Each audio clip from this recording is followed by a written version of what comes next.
Isospora y criptosporianas. y criptosporianas. Muy bien. Y sarcocistas.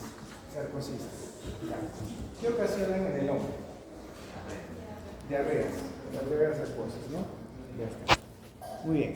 Ahora, ¿y en qué grupos de personas, grupos de personas adquieren relevancia? Inmunocomprometidos, inmunodeprimidos. Perfecto. Ya está.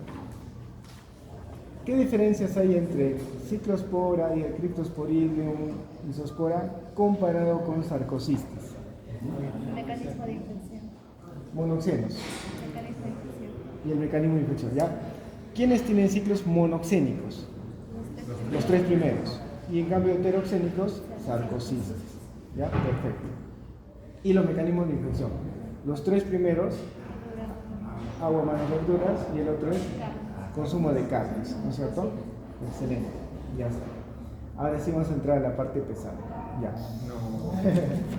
Vamos a entrar a la parte de morfología.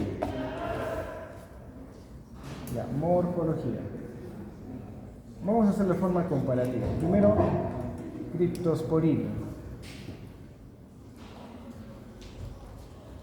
Después, Ciclospora. Y finalmente, cistoisospora o simplemente isospora, ¿verdad? Listo. Dígame, ¿cómo es el ooquiste maduro de Cryptosporidium en cuanto a forma, morfología, tamaño? Características. Esférico. Esférico. Ya está. 4 a 5 micras. Y tiene 4 zoitos libres.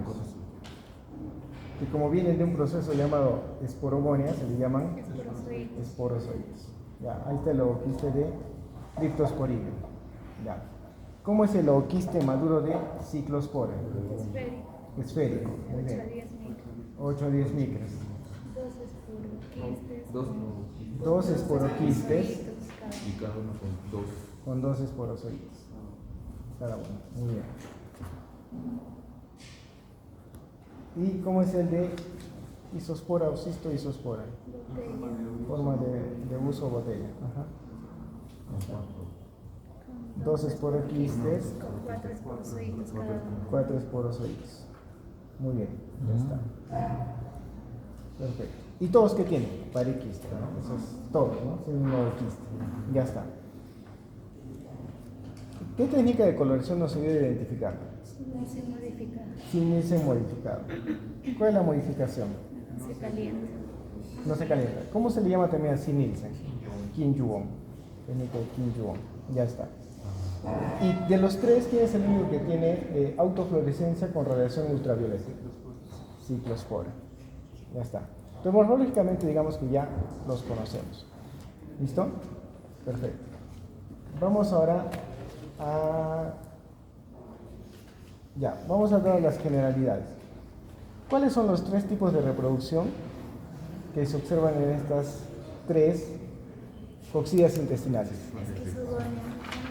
Esquizogonia, gametogonia y esporogonia. Ya está. ¿Cómo se le llama la esquizogonia? El otro nombre. Tiene dos nombres. Esquizogonia. Merogonia. Ya está, muy bien. Listo.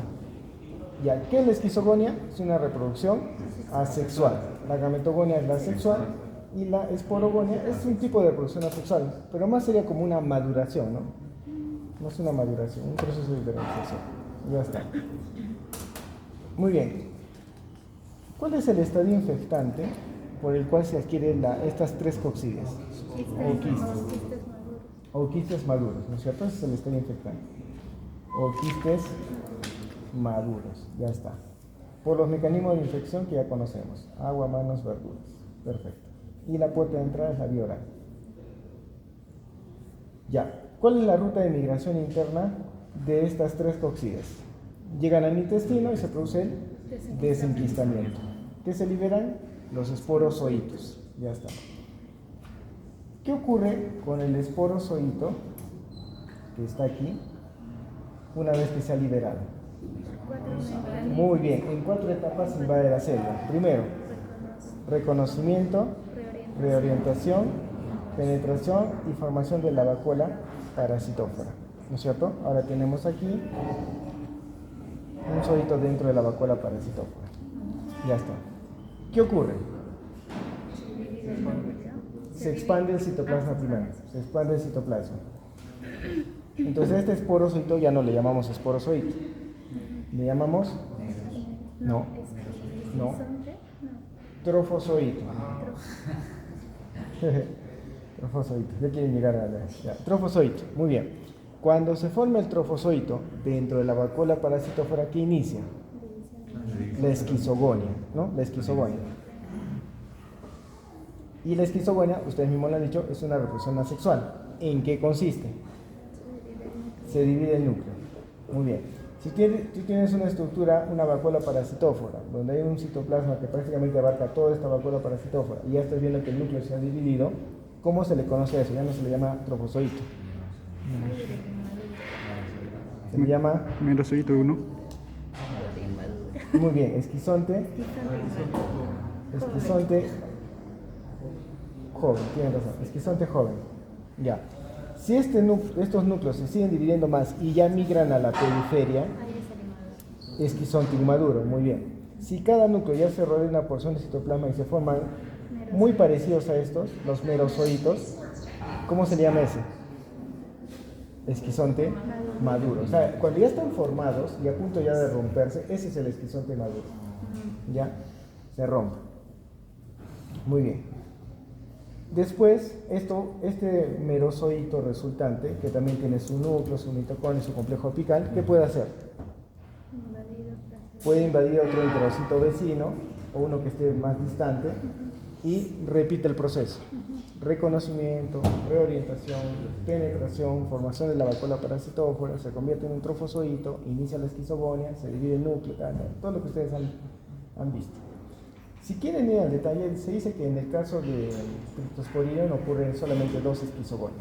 Ya después de esas 2, ya puede hacer la gametogonia. Solo 2 veces y después Sí, gametogonia. esquizogonia 1, esquizogonia 2. Y de la 2, esos merozoitos ya pueden hacer la gametogonia. Pero no necesariamente lo hacen. No, o sea, es el comportamiento normal, lo hacen. Ah, ya lo hacen. En el caso de Cyclosporus esporas son varias esquizogonias que ocurren antes de que empiece la gametogonia. O sea, en el caso de 2 hay esquizogonia 1 y 2, y acá en estos 2 hay varias. Entonces se podría encontrar, digamos, una persona que solo no está haciendo gametogonia. ¿En cuál de los 2? En ese caso. ¿Acá? Sí, exacto, porque están haciendo pura esquizogonia. Voy a ver un momento, ¿sí? Ya, ahora, luego de 2 o varias, ¿no es cierto?, respectivamente, estos merozoitos ingresan ahora en otro enterocito, ¿ya? Se produce el reconocimiento, la reorientación, la penetración, pero ya no se forma una vacuola parasitófora, sino se va a convertir en un microgametocito o en un macrogametocito. Y ahí inicia la gametogonia. ¿En qué consiste? Que el microgametocito madure a microgametos, que son varios, ¿ya? Que hay un proceso de exflagelación, o sea, se forman flagelos. Y el macrogametocito, que ese sí es uno, madure a un macrogameto. Ya está. Entonces los microgametos flagelados abandonan este enterocito y van en busca del macrogameto. Y lo fecundan. Y al fecundar lo que se forma, el huevo, o llamado también cigoto. Y con eso termina la gametogonia. Ya. Después, ¿qué ocurre? Ese huevo cigoto, que es una masa blástica, es así simplemente masa blástica. ¿Ya? ¿Qué ocurre con esa masa blástica? No, todavía no. Se rodea de una pareja. Y se forma un ooquiste inmaduro, ¿no? De huevo, pues, de huevo o y parequiste, ooquiste. Ya, inmaduro. ¿Y ahí qué inicia? La esporogonia. ¿Y en qué consiste?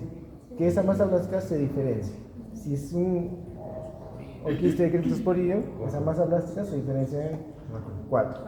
Si es un ooquiste de Cyclospora, ¿qué ocurre? 2 masas blásticas primero, llamadas esporoblastos. Y recién esas se diferencian dentro de los esporocitos y recién eso le llamas esporoquistes. Ya está. Y lo mismo acá, ¿no? Ya está. Perfecto. Ya, esa es la forma general. ¿Ya? Ahora, en el ciclo de vida de cada uno de estos, ¿qué particularidades tiene Cryptosporidium? El ciclo de vida. O sea, ya estas las generalidades. Ya es una zoonosis. Cryptosporidium. En esta zoonosis, ¿cuál es la especie responsable de la zoonosis? Cryptosporidium parvum. O sea, Cryptosporidium parvum es la especie que puede estar en los animales y en el hombre. Porque Cryptosporidium hominis, ese está principalmente en el humano. ¿Ya? Entonces hay dos especies. Listo. Entonces, primero es una zoonosis, muy bien. La criptosporidiasis es una zoonosis. Pregunta de examen, les van a preguntar. ¿Son zoonosis? ¿La yardiasis es zoonosis?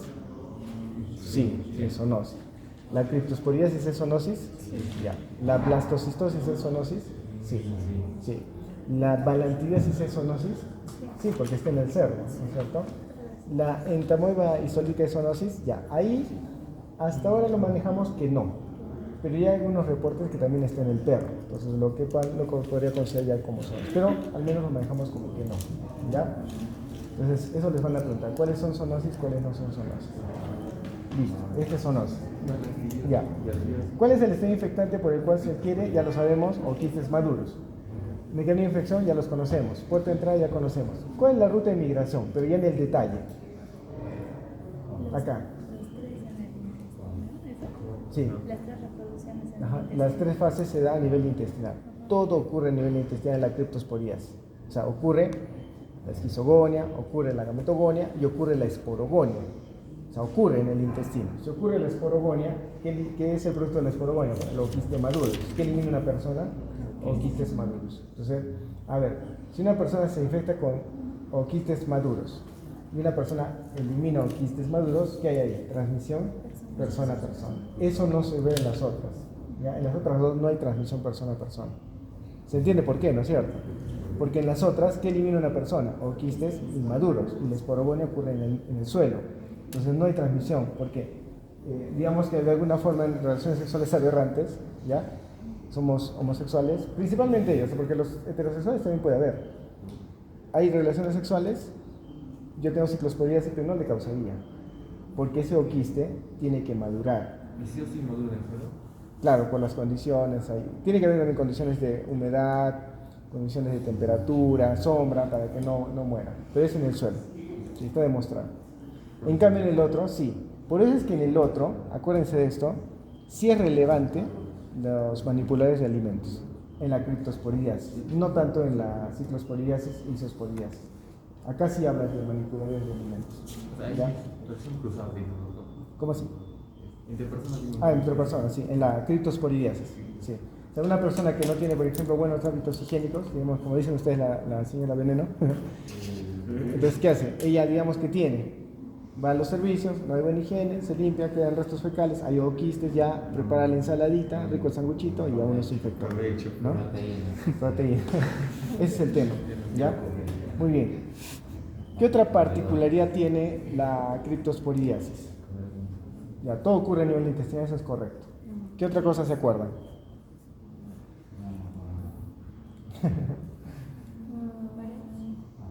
Pared. Ah, muy bien, la pared. Que hay quistes de pared gruesa y de pared delgada. Los de pared gruesa son pues lo que normalmente salen en las heces. Los de pared delgada se pueden desenquistar en el intestino, liberar esporozoitos y eso nuevamente causa infección interna.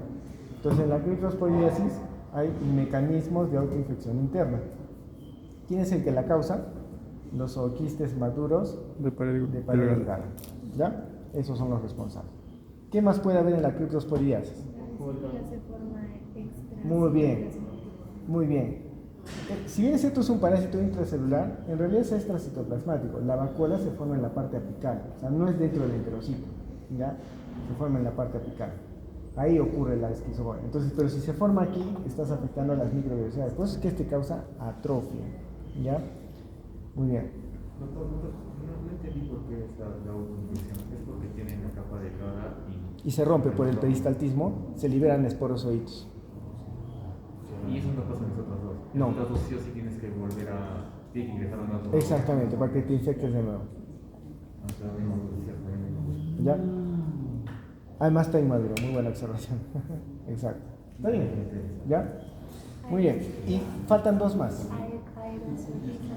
Ah, ya, como es un orquídeo pequeñito, se aeroliza, ¿no? O sea, se aerosoliza, ¿no?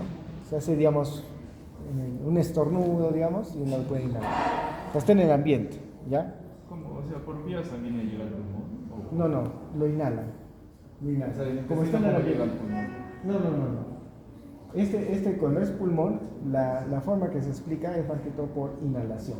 Por eso cuando dice que se aerosoliza. Pero se aerosolizan en las heces, ¿en dónde? Claro, o sea, unas heces secas, se hace polvo y uno pasa en esa zona contaminada. Vamos a suponer, vamos a una zona ganadera. Ha quedado una carga, se ha secado, ya se hace polvo, uno pisa y se hace polvo. Pero como este parli puede estar en animales, cuando uno visita esa zona, está en el ambiente y uno lo puede inhalar. ¿Ya? No es muy frecuente, o sea, es una posibilidad que podría darse. Porque se han visto casos pulmonares, entonces como lo explican, es que ha sido inhalado, por eso ha llegado a pulmón. No puede llegar por sangre. solo por. No, este no se ve, por el tipo de respuesta. No se ve el tipo de respuesta. Porque en los protozoos no hay, en general en los protozoos no hay eosinofilia. ¿Ya? En el mito sí, en protozoos no hay eosinofilia. Salvo el tercero, pues, por el tipo de respuesta. ¿Está claro, no? Ahora, sí puede haber diseminación a otras vísceras. Y generalmente se afecta el páncreas y la vesícula en la criptosporidiasis. ¿Ya? O sea, es normal. Pueden darse casos de pancreatitis. ¿Y cuándo se da eso? En infecciones intensas. O sea, después Exacto. migran hasta allá. Ajá. Es que como se liberan en la luz intestinal esporozoitos, vamos a suponer que esta persona tiene vómitos. Entonces regresa. Entonces puede de esa forma llegar los esporocitos. Se libera gran cantidad. Y todo esto ocurre a nivel intestinal. En este caso sí. En los otros también se puede dar, pero no es tan frecuente.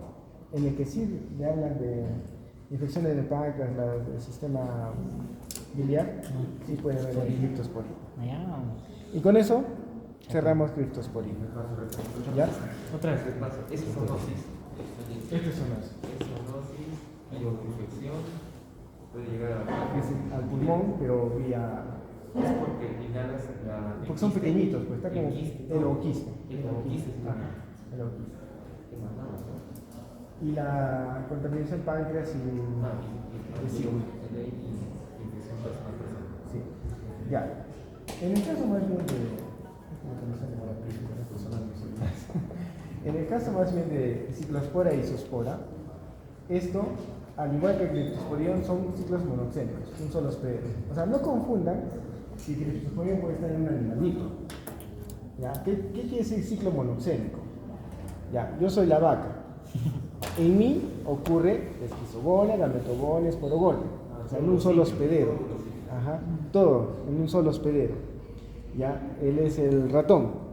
En él ocurre la esquizogonia, gametogonia, esporogonia, pero en un solo hospedero. Ya, entonces una cosa es ser monoxénico y otra cosa es ser estenoxénico. Entonces, no, este es un eurixénico, más bien, eurixeno, es un parásito que tiene amplia variedad de hospederos. Pero en esa amplia variedad, en cada uno hace ciclo monoxénico. ¿Se entiende? ¿Y ahí entonces son los de reservorios o no? Son reservorios. Esos son reservorios. Son reservorios. Todos los animales. El mismo hombre también es un reservorio. ¿Qué es reservorio? Es aquel animal, planta o el hombre, las plantas también, que tienen parásitos y son fuente de infección. Entonces nosotros somos reservorio, por ejemplo, para el perrito que no tenía enfermedad de Chagas, porque viene la chilimacha, fuimos la fuente de infección y contaminamos al perrito. El perrito es el reservorio, nosotros no teníamos enfermedad de Chagas. Viene la chilimacha, le pica, se infecta la chilimacha. ¿Quién fue el reservorio? El perro. El humano también puede ser reservorio. Claro, exactamente, reservorio para otros. Entonces, reservorio es así la definición. Es la planta, animal o el hombre que tiene parásitos y es fuente de infección. ¿Ya? Ese es un reservorio. Es que hay dos conceptos. Puede ser un parásito puede ser estenoxénico o eurixénico. Estenoxénico es Ascaris lumbricoides. ¿Quién es su único hospedero? El humano. En cambio, Blastocystis es eurixénico, porque Blastocystis tiene un montón de hospederos. Es lo mismo acá. ¿Ya? Por ejemplo, el Ciclospora es estenoxénico, solamente el hombre. En cambio, Cryptosporidium es eurixénico, tiene un montón de hospederos. ¿Ya? Ahora, eso es una cosa. Y otra cosa es monoxénico y heteroxénico. ¿Qué es heteroxénico? Cuando solo hay un hospedero. ¿Qué es heteroxénico? Cuando hay dos o más hospederos. Por ejemplo, Diphyllobothryn, ¿se acuerdan? ¿Ese qué sería? Heteroxénico, porque estaba el... Digamos, ahí hace cierto ciclo de vida y aquí hace cierto ciclo. Exacto, ese es heteroxénico. Monoxénico es que en un solo hospedero hace todo el ciclo de vida. Mayormente son heteroxénicos. No mayormente, hemos encontrado parásitos también que son monoxénicos. Por ejemplo, a ver, acuérdate de Trichuris, de Ascaris. Sí, un solo hospedero. Pero por ejemplo, Diphyllobothryn, ¿se acuerdan? Estaban los lobos marinos, estaban los microcrustáceos, estaban los pescados, ya varios hospederos heteroxénicos. ¿Ya? Entonces, hay dos conceptos. El Cryptosporidium es eurixénico, monoxénico. ¿No es cierto? Tiene varios hospederos, pero en cada uno de esos, en solo en ese hace todo el ciclo de vida. ¿Ya? Solo un solo hospedero. Ya está. ¿Dónde me queda? Acá, ¿no? La patogenia. Ya. Se forma la vacuola, ocurre la esquizogaria como ustedes la conocen, se forman trofozoitos, se divide el núcleo, se forman los merozoitos, se liberan, ¿no es cierto? Y así vuelven a infectar. Ya. En el caso de Ciclospora y Zoospora, ¿cómo son los ciclos de vida? Infectas con quistes maduros, con agua mano boca, ingresa por la vía oral, desinfectas en el intestino. Pero ¿qué ocurre ahí solamente?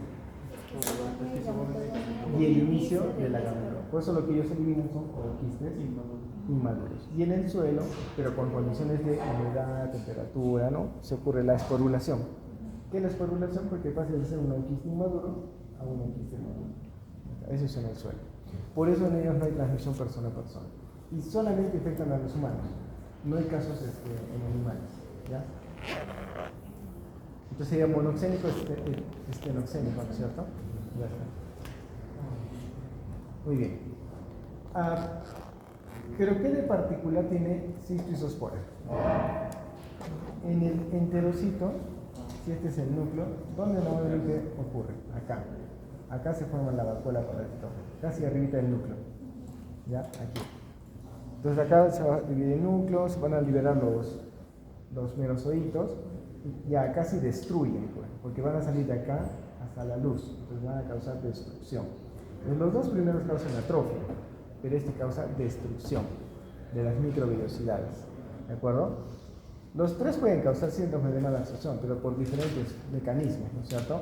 Porque en los dos primeros, ¿qué causaría? Atrofia, y en el último, destrucción de las microvellosidades. ¿Por dónde se centra el quiste, cierto? Claro, porque este es de Cistoisospora o Isospora se forma en la parte más interna.